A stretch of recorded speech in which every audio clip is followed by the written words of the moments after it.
अस्सलाम वालेकुम nursery class. आज आपने उर्दू बुक का पेज नंबर 44 पढ़ना है और पेज नंबर 44 आज आपका ये लास्ट पेज है। और लास्ट पेज पे आपने आज हरूफ पढ़ने हैं छोटिए एंड बड़िए। इन दोनों की साउंड सेम होती है और इनसे जो वर्ड्स भी बनते हैं वो भी सेम वर्ड्स बनते हैं, इसलिए यहाँ पे इकट्ठे राइट किए गए हैं। छोटिए बड़िए, छोटिए बड़िए, छोटिए बड़िए। इन दोनों की आधी शक्ल भी सेम होती है, इस तरह से ये दिए हुए हैं। ये यक्का, यक्का कहते हैं टांगे वाली जो राइड होती है ना, जो एक रेडी होती टांगा होता है उसके ऊपर जो है, जैसे रिक्शा है इस तरह से टांगा होता है। बस टांगा क्या है, वो एक हॉर्स यानी घोड़ा चलाता है। ये यक्का, ये याक एक एनिमल है।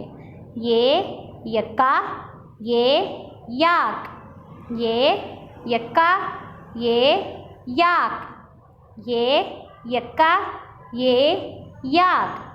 अब ये की आधी शक्ल के साथ अलिफ मिलाया, ये अलिफ या। ये की आधी शक्ल के साथ वाव मिलाया, ये वाओ यो।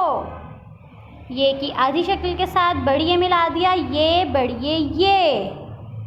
ये अलिफ या, ये वाओ यो।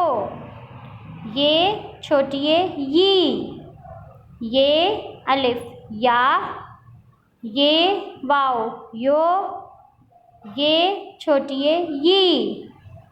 ये अलिफ या, ये वाओ यो, ये छोटिए यी।